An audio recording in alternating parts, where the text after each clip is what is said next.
আসসালামু আলাইকুম। ফারজানা নাহিদ জানাচ্ছি এনটিভিতে দুপুরের খবর। ক্রাউন সিমেন্ট শিরোনাম দেখছিলেন, নিয়ে যাব পুরো খবরে। ঢাকায় ভারতীয় হাইকমিশন অভিমুখে বিএনপির ৩ সহযোগী সংগঠনের পদযাত্রা রামপুরা ব্রিজের কাছে আটকে দিয়েছে পুলিশ। সকাল 11:30টায় নয়াপল্টনে বিএনপির কেন্দ্রীয় কার্যালয়ের সামনে থেকে শুরু হয় যুবদল, স্বেচ্ছাসেবক দল এবং ছাত্রদলের যৌথ উদ্যোগে এই পদযাত্রা। 1 ঘণ্টার মধ্যে পৌঁছায় রামপুরায়। ব্রিজের ওপর ব্যারিকেড দিয়ে পদযাত্রাটি আটকে দেয় পুলিশ। পরে 6 জন প্রতিনিধি গিয়ে বসুন্ধরায় ভারতীয় হাইকমিশনের স্মারকলিপি হস্তান্তর করেন। 3 সংগঠনের এই কর্মসূচিতে যোগ দেয় অসংখ্য নেতাকর্মী। পদযাত্রা থেকে ভারতীয় আগ্রাসনের বিরুদ্ধে নানা ধরনের স্লোগান দেন তারা। এছাড়া ভারত বিরোধী প্ল্যাকার্ডও দেখা যায় তাদের হাতে। পদযাত্রায় যোগ দিয়ে বিএনপির সিনিয়র যুগ্ম মহাসচিব রিজভী আহমেদ বলেন, ভারতের শাসক গোষ্ঠী বিদ্বেষপরায়ণ, বাংলাদেশ বিরোধী।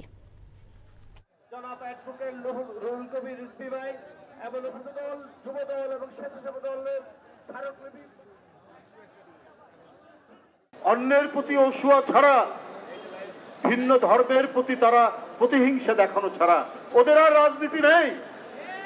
ওদের রাজনীতি শেষ হয়ে গেছে। ওরা এত মন খারাপ কেন শেখ হাসিনার জন্য? কারণ ভুটান তাদের সাথে নেই, নেপাল নেই, পাকিস্তান নেই, শ্রীলঙ্কা নেই, ছোট্ট একটি দ্বীপ রাষ্ট্র মালদ্বীপ তাদের সাথে নেই। ওদের সাথে কেউ বন্ধুত্ব করতে পারে না। কারণ ওরা মুখে যাই বলুক, ধর্মনিরপেক্ষ বলুক আর সেকুলার বলুক, ওদের মনের ভিতরে হচ্ছে কট্টর হিন্দুত্ববাদী হিংসা ছাড়া ওদের মধ্যে কিছু নেই। ফ্যাসিস্ট শেখ হাসিনার সরকার শাসন আমলে সাংবাদিকদের বাক স্বাধীনতা হরণ করা হয়েছিল উল্লেখ করে বিএনপি মহাসচিব মির্জা ফখরুল ইসলাম আলমগীর বলেন, সাংবাদিকরা সঠিক কথা বলতে গেলেই মিথ্যা মামলা দিয়ে গ্রেফতার, গুম এবং খুন করা হতো। শনিবার লন্ডনে প্রিন্ট ও ইলেকট্রনিক মিডিয়ার সংবাদকর্মীদের সাথে এক মতবিনিময় সভায় মির্জা ফখরুল ইসলাম আলমগীর এসব কথা বলেন।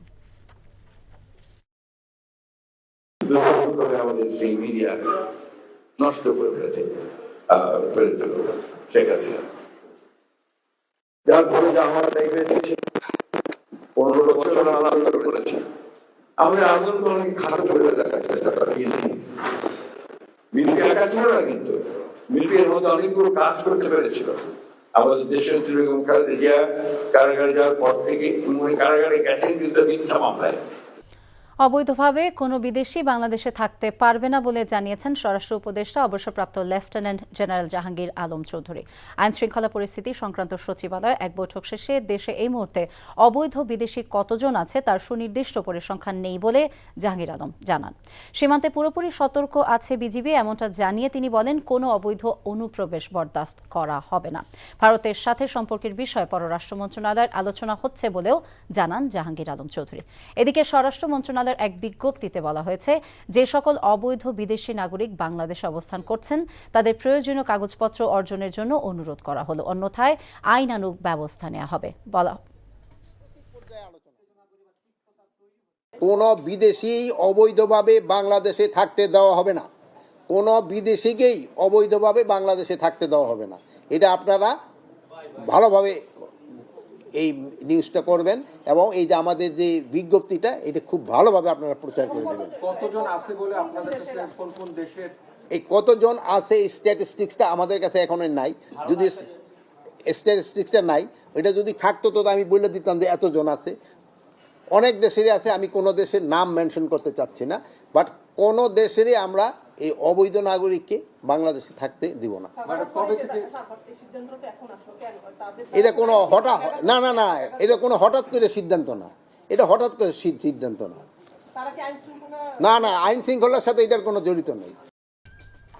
চট্টগ্রামের আইনজীবী সাইফুল ইসলাম আলিফকে কুপিয়ে হত্যার সময় আহত এক ব্যবসায়ী চিন্ময় দাস সহ 164 জনের নাম উল্লেখ করে 400 জনের বিরুদ্ধে আদালতে মামলার আবেদন করেছেন। তবে আদালত আদেশ পরে দেবেন বলে জানান আইনজীবীরা। দুপুরে চট্টগ্রাম মেট্রোপলিটন ম্যাজিস্ট্রেট আবু বকর সিদ্দিকীর আদালতে মামলাটির আবেদন করেন আহত ব্যবসায়ী এনামুল হক। মামলার বাদী জানান, গত 26শে নভেম্বর মামলা সংক্রান্ত একটি কাজে চট্টগ্রাম আদালতে যান তিনি। ওই দিন ইসকন নেতা চিন্ময় কৃষ্ণ দাসের জামিন শুনানি চলছিল, কিন্তু আদালত চিন্ময় দাসের জামিন নামঞ্জুর করে কারাগারে পাঠানোর নির্দেশের পর আদালত প্রাঙ্গণে তাণ্ডব চালায় চিন্ময় অনুসারীরা।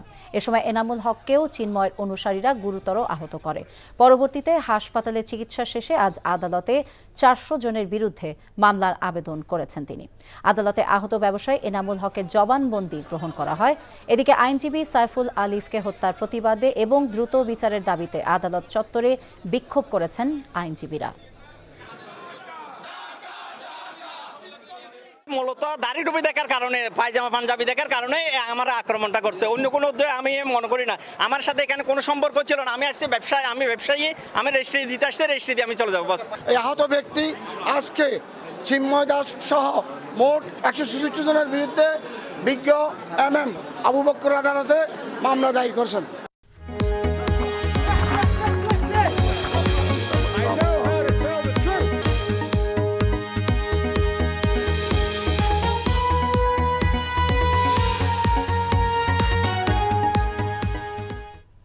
ইসলামী ব্যাংক আন্তর্জাতিক সংবাদ। পাকিস্তানের উত্তর পশ্চিমাঞ্চল এলাকায় সেনা এবং সন্ত্রাসীদের মধ্যে সংঘর্ষে দেশটির সেনাবাহিনীর 6 সদস্য এবং 22 সন্ত্রাসী নিহত হয়েছে।